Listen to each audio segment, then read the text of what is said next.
Okay, we're just going to do a quick little Windows highlights here. So if you want to navigate in Windows, you're looking for a couple icons. You can use this PC, that's the sort of General Explorer.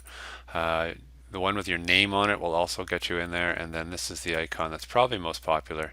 It's usually on the bottom of your screen as well, down by on the menu bar. File Explorer is its name.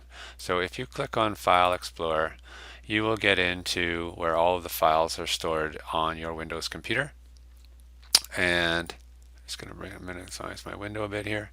And you can compress or collapse. Collapse is the right word. A lot of these little down arrows. So you can see desktop. And I'm just going to collapse as much as I can here so you can see this. So I have things all along here. If we focus on this PC, when you open this PC, you'll see all of these little drives with letters C, D, E, F. These are all hard drives that hold information. So the one we're interested in is on a Windows computer is normally the C drive. So if you click on the C drive, you'll notice there are a bunch of folders. They're all a little yellow.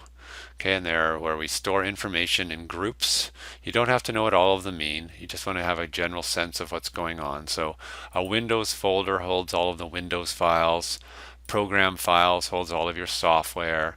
Users is where the people who use the computer, their personal files are stored. So you'll notice we have the default, public, and then this is me, spelt wrong, but that's okay. So if I click on that, you'll notice inside of my user folder I have more folders and more connections or links. What's really important is you'll notice that this has a documents folder, a downloads folder, music, pictures, videos, and you try and sort your files based on what type they are so that it's easier to find. That's the whole purpose of having folders and file names, is so that we can find things pretty quickly. If you want to create a folder, for example, so if we go into documents, say, you can pump into documents here, and you can go up to the new folder button. That's one fast way. If you mouse over things in Windows, you'll notice they give you a shortcut there. So Control, Shift, and N will create a new folder. If I create a new folder, I can give it a name. I'll call it Practice. Okay, and there's my new folder. Okay, I could call it grade 9 science, grade 11 physics, whatever I want. If I double click on that, you'll notice it's empty. I could create another folder inside of that. I can use this little up arrow here to go back up a level or back a ways. I can do the same thing here. And you'll notice I'm back up a level. I move around down here. You can see the highlights will move. If I go up one more level, now I'm back up to my original user account. When you are working in Windows, you can change the view of your files. So there's a whole bunch of different ways you can play with that. You can use large icons, small icons, extra large icons. It doesn't really matter. I like details, and then what I normally do with details is I either turn on the file name extensions, and I usually have the preview folder over here. So as you click on things, let's go into documents and let's choose survey. It gives you some of the information about the file. If it's able to, it will show you a picture of the file.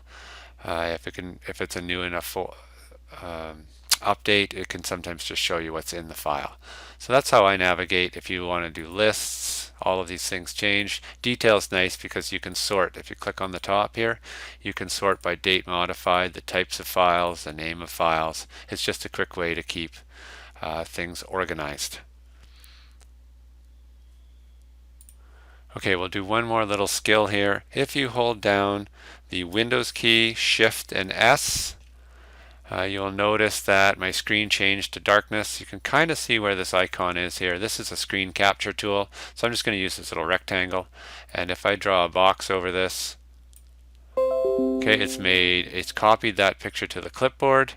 If I click on it, and it's only partially showing up on your screen here. If I click on it when it's in the bottom right corner, I can actually turn it into a real file on its own, or I can copy and paste it to a document. That's the other thing we can do in Windows. Let's take our practice folder here. You can see I have two of them. I've done this a couple times. Here's my practice folder. Say I'm going to take these files here. I'm going to take this one and put a little checkbox on it.